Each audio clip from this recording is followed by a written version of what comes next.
मैं Shagufta Shaikh Nagesh Karsagi orchid school channel में आप सभी का स्वागत है।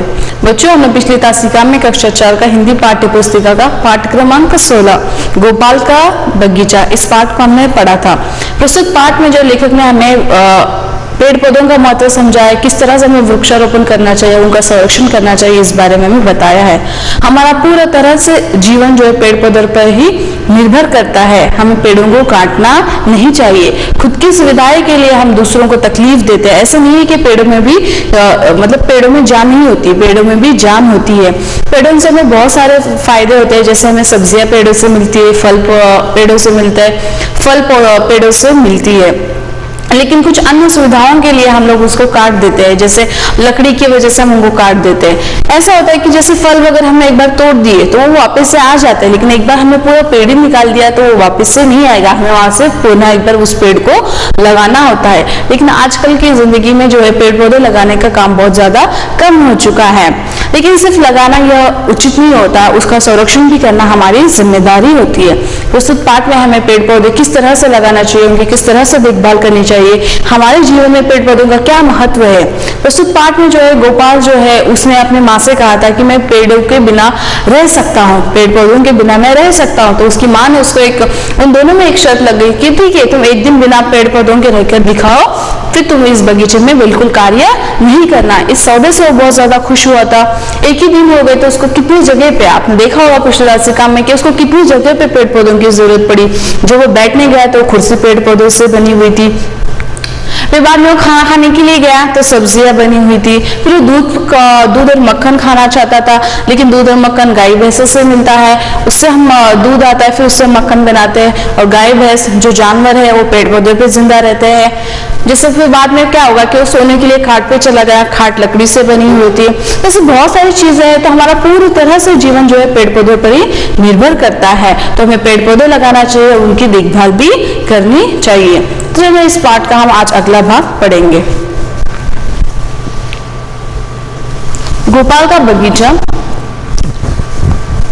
रिसर्च इस पाठ में हमें पढ़ाता है कि हमारा पूरा जीवन पेड़ पौधों पर निर्भर करता है। इस पाठ द्वारा मानव जीवन में पेड़ पौधे का महत्व को दर्शाया है और किस तरह से वृक्षारोपण कर उनका संरक्षण करना चाहिए यह हमें बताया गया है। गोपाल क्या उगाना चाहता था? तो गोपाल तरकारियां उगाना चाहता था। तरकारियां यानी सब्जियां। तो बसंत के आरंभ में गोपाल ने सोचा कि वो तरकारियां उगाएगा। तो बाद में जो हमने देखा था कि जब उसके माँ बाप ने यह बात सुनी कि उनका जो बच्चा है वो सब्जियां उगाना चाहता था, तो उनके माँ बाप ने जो है उनके जमीन का पिछले वाला हिस्सा उसको दे दिया कि तुम यहाँ पे अपनी मेहनत कर अपने पौधे उगाओ। तब हो गया कि मैंने जब पौधे आने लगे तो बहुत ज्यादा खुश हो गया। फिर बाद में क्या हो गया, मौसम गर्मी का मौसम शुरू हो गया, मतलब वर्षा के अंत में जो गर्म मौसम शुरू हो गया था, वहां पे घास आने लगी। तब उसको पिताजी ने कहा कि इस घास को तुम निकाल दो। तब उसने कहा कि नहीं, मैं थक गया, मैं अब काम नहीं करूंगा। तब उनके पिताजी ने उनके माँ ने कहा था कि जब भी कोई काम करो शुरू करो तो उसे पूरा करना चाहिए। तो वो अपने माता पिता से कहते हैं कि पेड़ पौधों से हमें क्या फायदा होता है, क्या तुम सोचते हो कि बिना पौधे के तुम्हारा काम चल सकता है? ऐसे मां ने उनकी कहते तो वो कहते हैं हाँ, बिना पौधे के भी मेरा काम चल सकता है। तो अच्छी बात है, अभी मैं तुम्हें बताती हूँ, अगर पौधे के बिना तुम्हारा काम चल जाए तो तुम बगीचे में काम मत करना। इस तरह का सौदा उनकी माँ जो है गोपाल से करती है। और एक ही दिन में होता है कि बार बार गोपाल को जो है जो पेड़ पौधे से जो चीजें बनती है, जो पेड़ पौधे से जो चीजें मिलती है उसकी जरूरत होने लगी। जैसे बैठने के लिए कुर्सी लकड़ी से बनती है, खाने के लिए सब्जियां, फिर दूध मक्खन, फिर सोने के लिए जो खाट थी, जो बेड था, वो सारी चीजें हमें पेड़ पौधों से मिलती है। जो कपड़े उसने पहने थे वो कॉटन से बने हुए थे, और कॉटन कहाँ से मिलता है? हमें पेड़ पौधों से मिलता है। तो इन सारी चीजों के लिए उसको पेड़ पौधों की जरूरत थी। अंत में उसको समझ में आ गया कि जब वो खेलने के लिए जाना चाहता था तो जो गेंद और बल्ला जो बल्ला है वो भी बैट जो है वो हम पेड़ लकड़ी से बनती है, वो कहाँ से मिलती है? पेड़ों से मिलती है। तो अंत में उसको समझ में आ गया कि हमारा जीवन बिना पेड़ पौधों के नहीं जी सकते हम लोग। हमारा पूरा जीवन जो है पेड़ पौधों पर ही निर्भर करता है। तब उन्होंने ठान लिया कि आज के बाद मैं इतना अच्छा बगीचा बनाऊंगा कि हमारे शहर में, हमारे गांव में ऐसा दूसरा बगीचा नहीं होगा। अंत में उसने अपना इरादा बदल लिया और गोपाल ने अपने माँ से कहा कि बगीचा मैं इतना सुंदर बनाऊंगा कि शहर का कोई दूसरा बगीचा उसका मुकाबला नहीं कर सकेगा। तो प्रस्तुत पाठ में जो है कठिन शब्द भी बताए गए, जैसे तरकारी यानी सब्जी, तना यानी पेड़ का, जमीन के ऊपर का मोटा भाग, घास पात यानी खरपतवार, गोड़ना खोदना, फायदा लाभ, संबंध रिश्ता, खाल चमड़ी, दरी मोटे सूत का बिछावन। तो चलिए आज इस पाठ का हम अगला भाग पढ़ेंगे, बहुविकल्पीय प्रश्न, पेज नंबर 101, 101, पेज नंबर 101। इसमें देखिए बहुविकल्प प्रश्न, सही उत्तर पर सही का निशाना लगाइए। आपको भी इस कार्य को मेरे साथ ही पूरा करना है। आप भी अपनी किताबें खोलिए और पेंसिल के साथ इस कार्य को मेरे साथ पूरा करना है। तो चलिए इसका पहला प्रश्न है, गोपाल किसके बिना काम चलाना चाहता था? भोजन के बिना, पौधों के बिना, गेंद और बल्ले के बिना। तो किसके बिना गोपाल अपना काम चलाना चाहता था? इसका सही जवाब क्या है? पौधों के बिना। तो गोपाल पौधों के बिना अपना काम चलाना चाहता था। अगला प्रश्न है, कुर्सी खींचकर कौन बैठने लगा? कुर्सी खींचकर कौन बैठने लगा? गोपाल, माँ, पिताजी। तो कौन बैठने लगा? गोपाल। गोपाल कुर्सी खींचकर बैठने लगा। तभी उसकी माँ ने कहा कि तुम इस पर नहीं बैठ सकते हो क्योंकि ये लकड़ी से बनी है, और लकड़ी कहाँ से मिलती है? पेड़ पौधों से मिलती है। अगला प्रश्न, गोपाल बाहर जाकर क्या खेलना चाहता था? कबड्डी, हॉकी, गेंद। तो गोपाल बाहर जाकर क्या खेलना चाहता था? गेंद खेलना चाहता था। तो गोपाल बाहर जाकर गेंद और बल्ला खेलना चाहता था, और जो वो भी किससे मिलती है? हमें पेड़ पौधों से मिलती है। जानवर की खाल से क्या बनता है? खाल यानी स्किन, जो चमड़ा होता है। तो जानवर की स्किन से, जो खाल से हमें क्या मिलता है? मेज, जूता, कुर्सी। तो इसका सही जवाब है जूता। जो हम जो चप्पल पहनते हैं, जो जूते पहनते हैं, वो लेदर के होते हैं, वो चमड़े के बने हुए होते हैं, वो जानवर के स्किन से बनते हैं। ये इसके सही जवाब है। आप अपनी किताब में भी है इस तरह से सही उत्तर पर सही का निशाना लगाना है। तो चलिए अगला प्रश्न हम देखेंगे, निम्नलिखित वाक्य किसने किससे कहा? प्रस्तुत वाक्य जो है किस व्यक्ति ने किस व्यक्ति से कहा, ये हमें लिखना है। इसका पहला प्रश्न है, तुम्हारा बगीचा अच्छा नहीं लग रहा। यह वाक्य किसने किससे कहा है? तो ये वाक्य जो है गोपाल के पिताजी ने गोपाल से कहा था।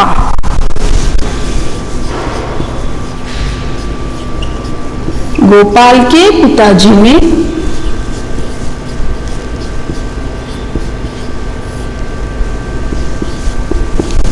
गोपाल से कहा। गोपाल से। अगला प्रश्न देखिए, पौधों से क्या फायदा? पौधे जो हम लगा रहे हैं, इनसे क्या फायदा? ये वाक्य किसने किससे कहा? तो ये जो वाक्य है गोपाल ने अपनी मां से कहा।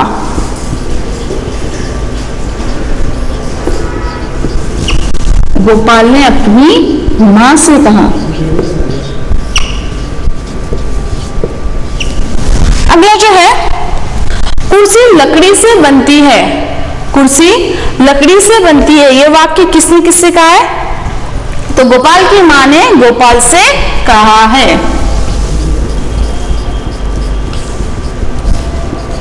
गोपाल की मां ने गोपाल से कहा है।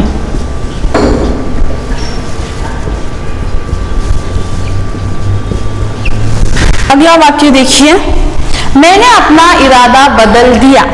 मैंने अपना, ये वाक्य जो है अंत में गोपाल अपनी मां से कहता है, तो गोपाल ने अपनी मां से कहा।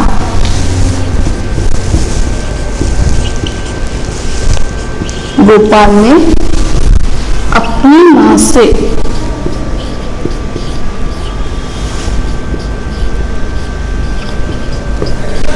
तो देखिए पुनः एक बार इस वाक्य को मैं दोहराती हूँ, तुम्हारा बगीचा अच्छा नहीं लग रहा। ये वाक्य किसने कहा था? गोपाल के पिताजी ने गोपाल से कहा था, क्योंकि वहां पे बहुत ज्यादा घास उगी हुई थी।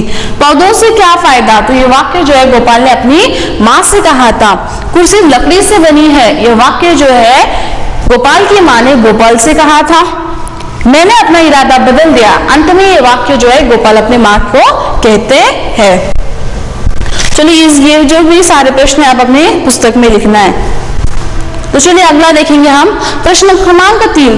पहले क्या हुआ फिर क्या हुआ, पाठ के अनुसार क्रम संख्या लिखिए। यहाँ पे आपको कुछ वाक्य दिए, कुछ घटना हुई है, तो कब कब हुई है, पहला कौन सा वाक्य है, फिर क्या हुआ है, उसके बाद। अब ऐसा नहीं है कि हमने बीज बोए फिर पौधे आएंगे, फिर उसको फल आएंगे, या फिर जो भी होगा। अब यहाँ पे आपको दिया जाएगा पहले फल आए, बीज बोए, पौधे आए, तो इसको सही क्रम से लगाना है कि इसमें क्या क्या पहले हुआ होगा।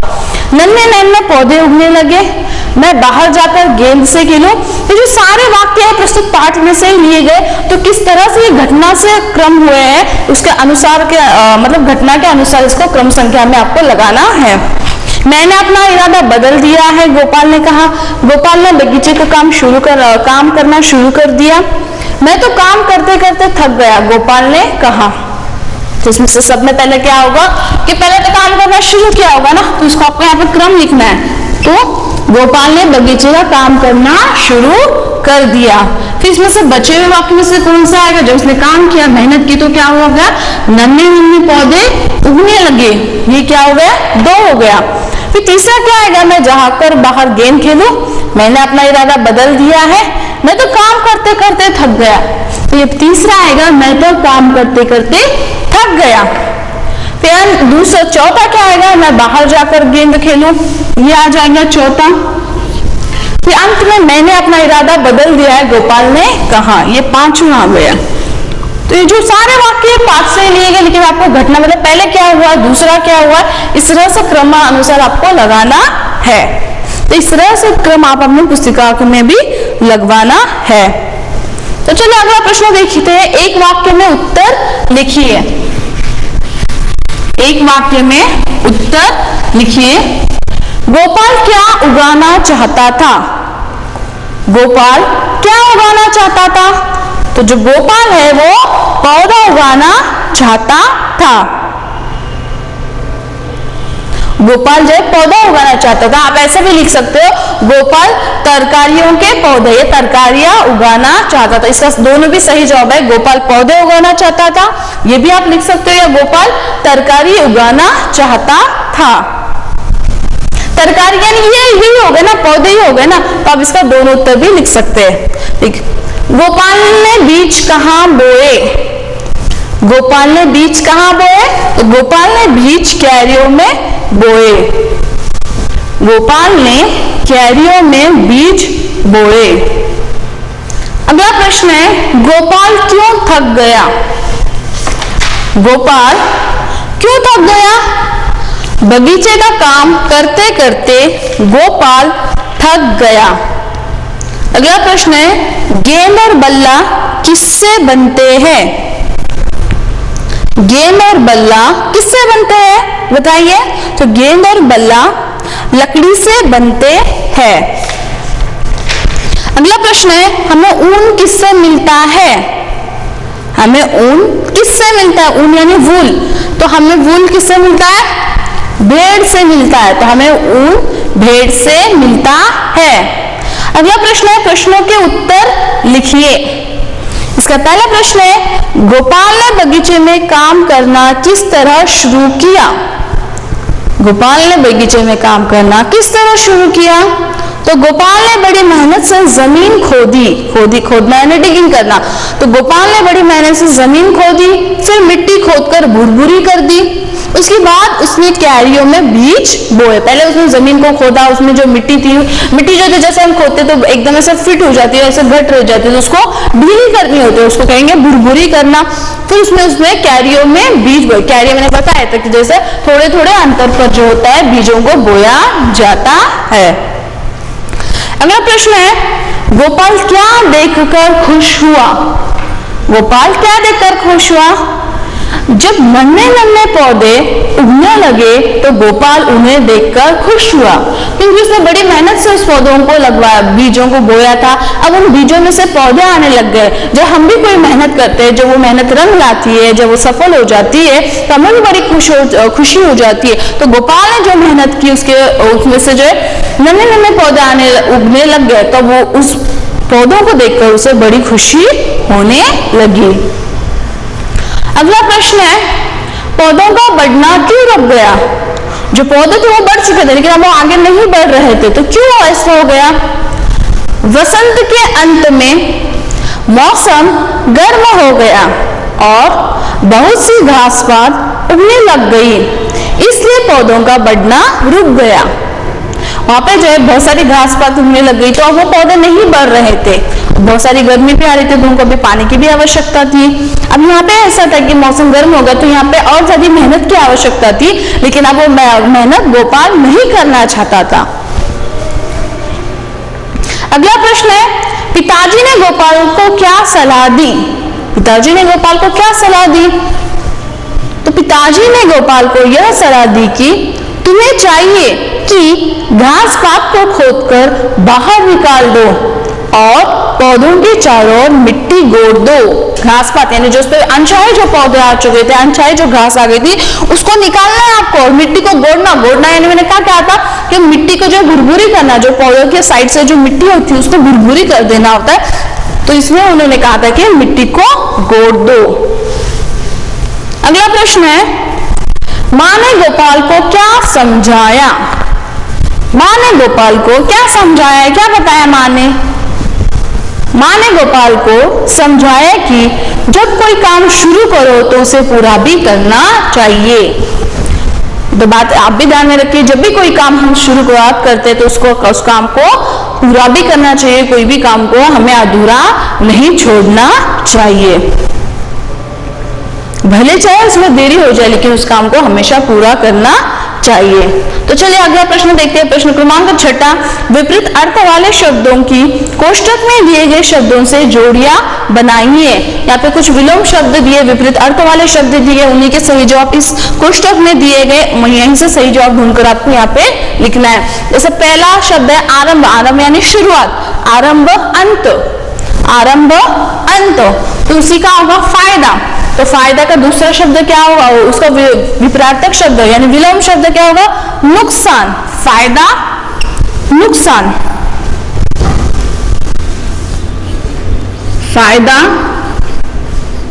नुकसान, फायदा नुकसान। अगला शब्द है आरंभ, तो हो गया।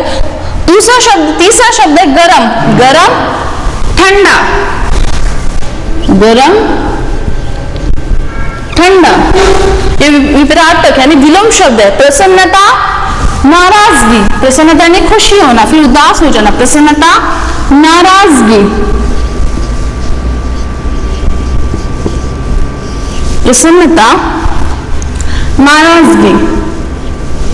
अगला शब्द है बढ़ना घटना, बढ़ना घटना, बढ़ना घटना यानी बढ़ना यानी उसका बढ़ते जाना, वो उसकी संख्या में बढ़ा, जैसे कोई संख्या है तो वो संख्या बढ़ती जाना, बड़ी बड़ी होते जाना, या कोई संख्या में कम कम होना, माइनस माइनस होना यानी घटना, बढ़ना घटना। पहनना, पहनना उतारना, पहनना उतारना, पहनना उतारना। अगला शब्द है अच्छा बुरा, अच्छा बुरा। और अगला शब्द है थोड़ा ज्यादा,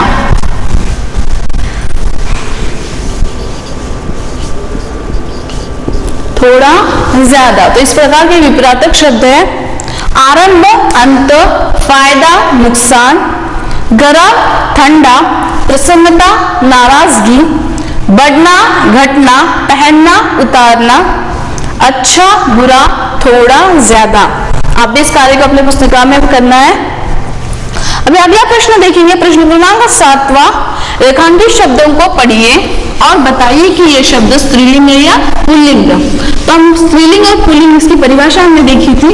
स्त्रीलिंग क्या होता है? जिस शब्द से हमें स्त्री जाति का बोध होता है उसे स्त्रीलिंग शब्द कहेंगे, और जिस शब्द से हमें पुरुष जाति का बोध होता है उसे हम पुल्लिंग कहेंगे। तो आपको यहाँ पे शब्द जो है रेखांकित किए गए, इस प्रकार से आपको रेखांकित किए गए, तो वो शब्द स्त्रीलिंग है या पुल्लिंग है वो आपको पहचान कर लिखना है। पुनः एक बार मैं उसकी परिभाषा दोहराती हूँ। जिस शब्द से हमें पुरुष जाति का बोध होता है उसे पुल्लिंग शब्द कहेंगे, और जिस शब्द से हमें स्त्री जाति का बोध होता है उसे स्त्रीलिंग हम कहेंगे। तो जैसे यहाँ पे पहले शब्द है मक्खन और दूध जानवरों से मिलता है, तो यहाँ पे मक्खन और दूध ये कौन से है, तो ये जो शब्द है कौन सा क्या दर्शाता है, ये पुरुष जाति का बोध करवाते हैं, तो इसलिए इसको पुल्लिंग लिखा है। लकड़ी पौधों से मिलती है, लकड़ी, तो लकड़ी कौन से शब्द है, स्त्री जाति का बोध करवाता है, तो लकड़ी जो है ये स्त्रीलिंग आया जाएगा, स्त्रीलिंग।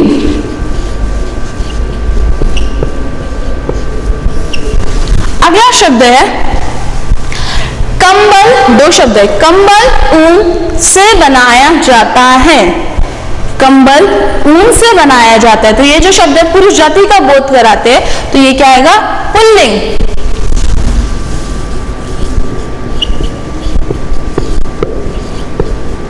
ये जो है कंबल और ऊन, ये पुरुष जाति का बोध, ये जो दो शब्द है पुरुष जाति का बोध कराते हैं, इसलिए ये शब्द आएगा पुल्लिंग। अगला शब्द है ऊन भेड़ से मिलता है, ऊन भेड़ से मिलता है, तो ये जो भेड़ है ये भी स्त्री जाति का बोध करता है, ये आएगा स्त्रीलिंग। बस आपको शब्द जो है वो स्त्रीलिंग है या पुल्लिंग है पहचान कर आपको लिखना है। अगला है मैं बाहर जाकर गेंद से खेलूं, तो गेंद ये भी स्त्री जाति का बोध कराते हैं, तो ये भी होगा स्त्रीलिंग।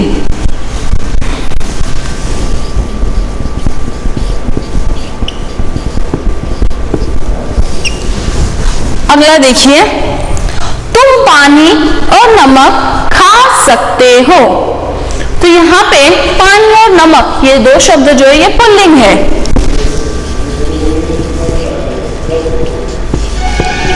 मैंने आपको पुल्लिंग और स्त्रीलिंग ये सिखाया है, बस आपको इस बार पहचान के लिखना है, इसलिए मैं आपको सिर्फ शब्द कौन से है ये बता रही हूँ।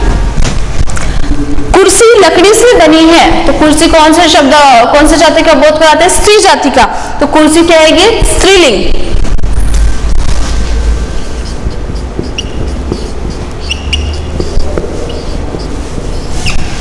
तो इस प्रकार से कार्य जो है शब्द को पहचानना है कि वो शब्द स्त्रीलिंग है या पुल्लिंग है, पहचान कर आपको वहां पे सही जवाब उसका लिखना है।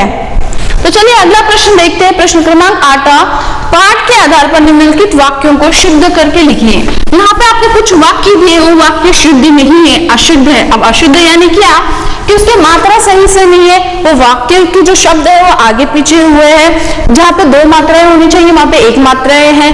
तो ऐसे प्रकार के शब्द यहाँ पे दिए गए, आपको उसको शुद्ध करके लिखना है, यानी वो सही रूप में नहीं है, उन शब्दों को आपको सही रूप में लिखना है। पाठ के आधार पर निम्नलिखित वाक्यों को शुद्ध करके लिखिए। अब जैसे यहाँ पे देखिए पौधों से फायदा क्या है, ये तो आपको सुनने में उचित वाक्य नहीं लगेगा, तो इस वाक्य को आपको शुद्ध मतलब उचित, जैसे पढ़ने के लिए भी ठीक लगे और वाक्य शुद्ध होना चाहिए। पौधों से पौधों से फायदा क्या है, ये तो सही नहीं है, इससे क्या आएगा, पौधों से क्या फायदा है, ये इसका सही रूप होगा।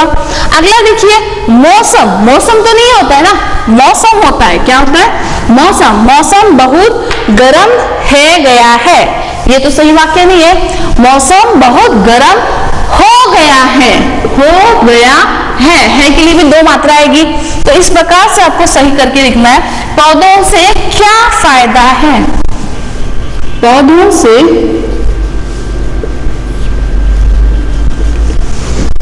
क्या फायदा है, इस तरह प्रश्न चिन्ह आएगा। यहाँ पे ये प्रश्न पूछा गया है ना। अब यह मौसम, मौसम तो नहीं आता, मौसम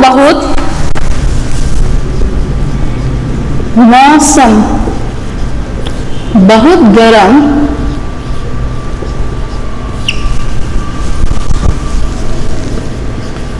हो गया है, गया नहीं है, वहां पे हो गया है, और अंत में है पे एक ही मात्रा है, तो आई की मात्रा दे रहे हैं, हो गया है, हो गया। इस प्रकार से आपको वाक्यों को शुद्ध करके लिखना। अगला प्रश्न है गोपाल की माँ चिल्ला पड़ी, गोपाल की माँ चिल्ला पड़ी, तो यहाँ पे की जो है पहली मात्रा है, ये नहीं आएगा, इसको दूसरी मात्रा आएगी, माँ पे आधे चंद्र बिंदु आएगा, और चिल्ला, ये चिल्ला है आधा ल आएगा, इस प्रकार से ल आएगा। तो इसका सही जवाब है गोपाल की माँ चिल्ला पड़ी, इस तरह से आएगा। गोपाल की क को दूसरी ई की मात्रा आएगी, गोपाल की माँ, माँ पे अर्ध चंद्र बिंदु, चिल्ला पड़ी, गोपाल की माँ चिल्ला पड़ी। इस तरह से आपको वाक्य शुद्ध करके लिखना है। ऊन भेड़े से मिलत है, ये तो सही जवाब नहीं है, तो ऊन भेड़ों से मिलता है, ऊन भेड़ों से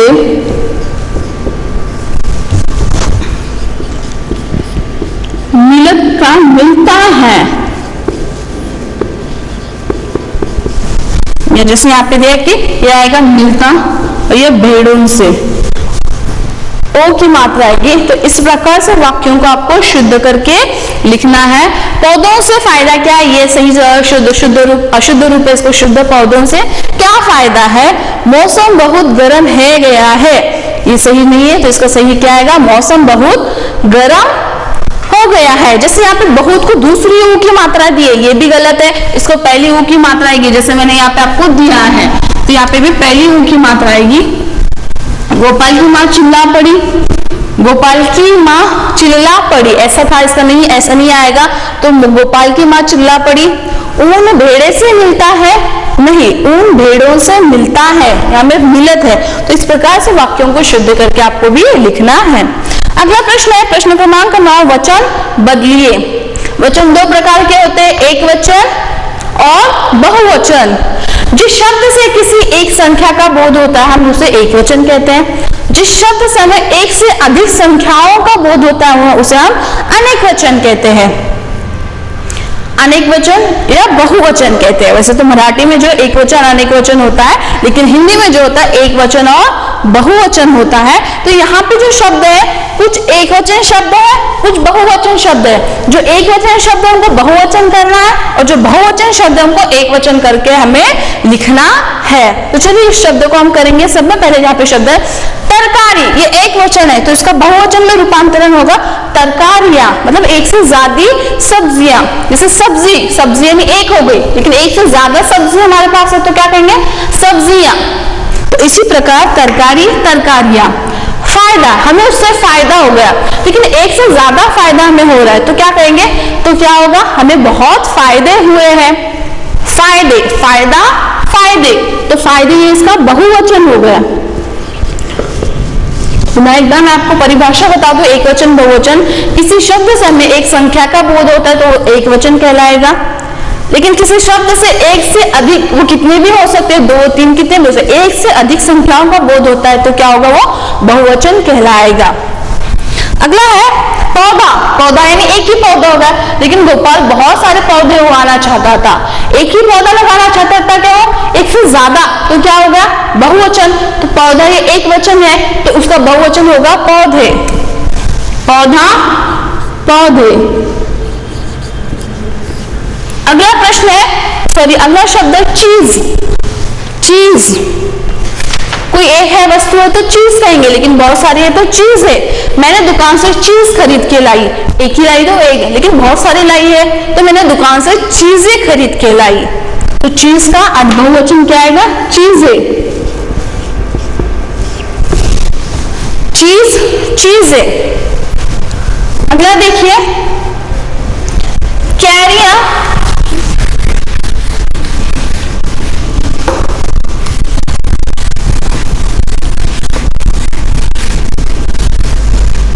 अगले पन्ने में ये प्रश्न है, आप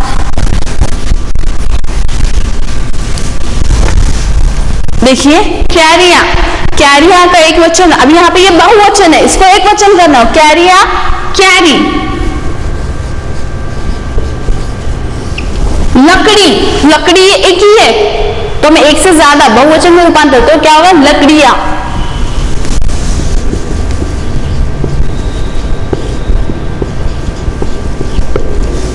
लकड़ियां।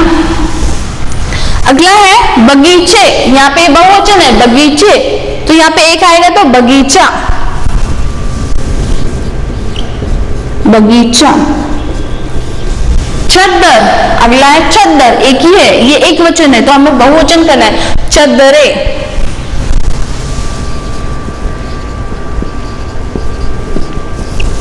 इस प्रकार से आपको एक वचन में बहुवचन और बहुवचन को एक वचन में रूपांतर करना है। कुर्सी एक ही है तो इसका बहुवचन क्या आएगा, कुर्सियां।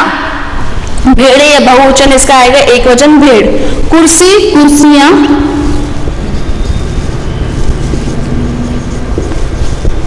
ये बात याद रखिए कि जब इसकी दूसरी, जब हम उसको बहुवचन में रूपांतर करते हैं तो दूसरी ई की मात्रा का रूपांतर पहली ई में हो जाता है। यहाँ पे भी जैसे दूसरी का रूपांतर पहली ई में हो जाता है, ये बात हमेशा ध्यान में रखिए।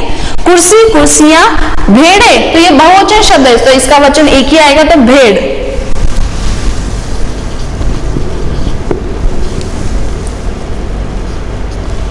भेड़, तो ये याद रखिए। इसका मैं पुनः एक बार पढ़ती हूँ, कैरिया, कैरी, लकड़ी, लकड़ियां, बगीचे, बगीचा, चद्दर, चद्दरे, कुर्सी, कुर्सी, कुर्सियां, भेड़, भेड़े, भेड़।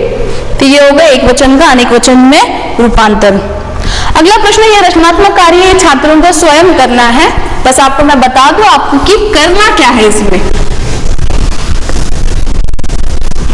जिसे यहाँ पे दिया गया है, स्क्रैप बुक में अपने मनपसंद पेड़ पौधे वाले बगीचे का चित्रांकन कीजिए।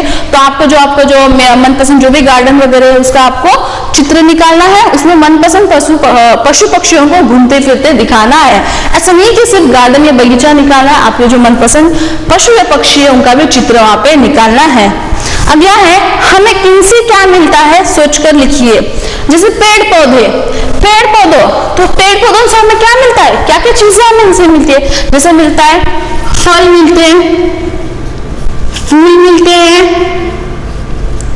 और क्या मिलती है, सब्जी मिलती है, लकड़ी मिलती है, ऑक्सीजन मिलता है, दवाई भी इससे बनती है, आदि बहुत सारी चीजें हैं। जैसे दवाई भी है, ये सब चीजें हैं, तो ये इनसे मिलता है। तो जानवरों से क्या मिलता है, दूध वगैरह में जो मिलता है, मांस मिलता है। नदियों से क्या मिलता है, पक्षियों से क्या मिलता है, समुद्र से क्या मिलता है, बादलों से क्या मिलता है, पहाड़ों से हमें क्या मिलता है। ये वाक्य, ये जिस तरह से मैंने आपको एक उदाहरण के तौर पे दिखाया, अगला सारा कार्य आपको स्वयं करना है। तो इस प्रकार से आपको ये करना है। और आओ पेड़ के उपयोग जाने तथा उनके नाम लिखे। ये भी जो कार्य है यहाँ भी आपको ही करना है। इस जैसे यहाँ पे आपको यहाँ पे पेड़ के कुछ बताया गया है, आओ पेड़ों का उपयोग जाने तथा उसके नाम लिखे। इस पेड़ के नीचे बैठकर सन्यासी तप करते हैं। ऐसा कौन सा पेड़ है जिस पेड़ के नीचे सन्यासी बैठकर तप करते हैं, मतलब भगवान की आराधना करते हैं। कौन सा पेड़ है, उस पेड़ का नाम वहां पे आपको लिखना है। इस पेड़ की लकड़ियों को जलाया नहीं जाता बल्कि पूजा जाता है। ऐसा कौन सा पेड़ है जिसकी लकड़ियों को नहीं, मतलब उसको नहीं तोड़ा जाता, उस लकड़ियों को नहीं जलाया जाता, उस पेड़ की पूजा करते हैं। यह पेड़ 24 घंटे ऑक्सीजन देता है। कौन सा पेड़ है वो?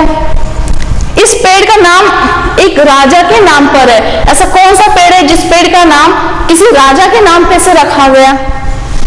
इसकी लकड़ी से अगरबत्तियां बनती है। अगरबत्तियां किस पेड़ की लकड़ी से बनती है? तो ये जो सारे सवालों के जवाब जो है आपको स्वयं लिखना, ये आपका रचनात्मक कार्य है।